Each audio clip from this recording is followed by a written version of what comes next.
മൗലൂദ് കഴിക്കാൻ തന്നോ, കുത്തുപോകാൻ അവസരം തന്നു, സാങ്കല്പിക മിമ്പറിൽ തന്നിട്ട് നമുക്ക് ബോധിച്ചു ഇല്ല, പ്രസംഗിക്കാൻ നമുക്ക് തന്നു.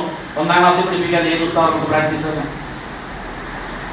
ഒന്ന് പറയൂ. നമ്മൾ ഇമാമത്തിൽ നല്ല പെർഫോമറാണ്, നമ്മൾ പ്രസംഗത്തിൽ അതിഗംഭീര പെർഫോമറാണ്. കാരണം നമുക്ക് പ്രാക്ടീസ് കിട്ടി, നമ്മളതിന് പരിശീലനം തേടി. എന്നാൽ നമ്മൾ മദ്രസയെ പഠിപ്പിക്കാൻ നമുക്ക് എവിടെ നിന്നാണ് പരിശീലനം കിട്ടിയത്? പറയൂ. ഇപ്പൊ പല കോളേജുകളിലൊക്കെ നടക്കുന്നുണ്ട്. പറയൂ.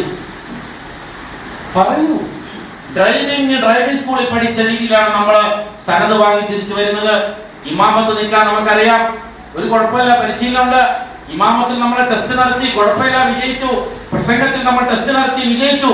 പക്ഷേ ആദ്യത്തെ ആ ഡ്രൈവിംഗ് സ്കൂളിൽ നിന്ന് മാത്രം ഡ്രൈവിംഗ് പഠിച്ചവൻ ആദ്യമായി കാർ എടുക്കുന്നത് പോലെയാണ് മദ്രസയിലേക്ക് ആദ്യമായി പ്രവേശിക്കുന്നത്. അവൻ ഒരു പക്ഷേ ചിലപ്പോൾ ചില്ലറ കുഴപ്പം. അതുകൊണ്ടാണ് ട്രെയിനിങ് വേണമെന്ന് പറയുന്നത്. അതുകൊണ്ടാണ് ടീച്ചിങ് മെറ്റീരിയൽ എങ്ങനെ ഉണ്ടാക്കണം, എന്തൊക്കെ വേണം, ഏതൊക്കെ സമയത്ത് വേണം എന്ന് മനസ്സിലാക്കണം. ആ നിലയിൽ അധ്യാപകം നടത്തണം. അപ്പോഴാണ് ഒരു എഫക്റ്റീവായ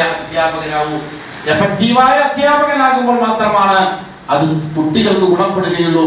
ആ അധ്യാപകനെ കൊണ്ടാണ് സമൂഹത്തിന് നേട്ടമുള്ളൂ. ആ അധ്യാപകനെയാണ് വിദ്യാർത്ഥികൾ സ്വാധീനിക്കുന്നത്.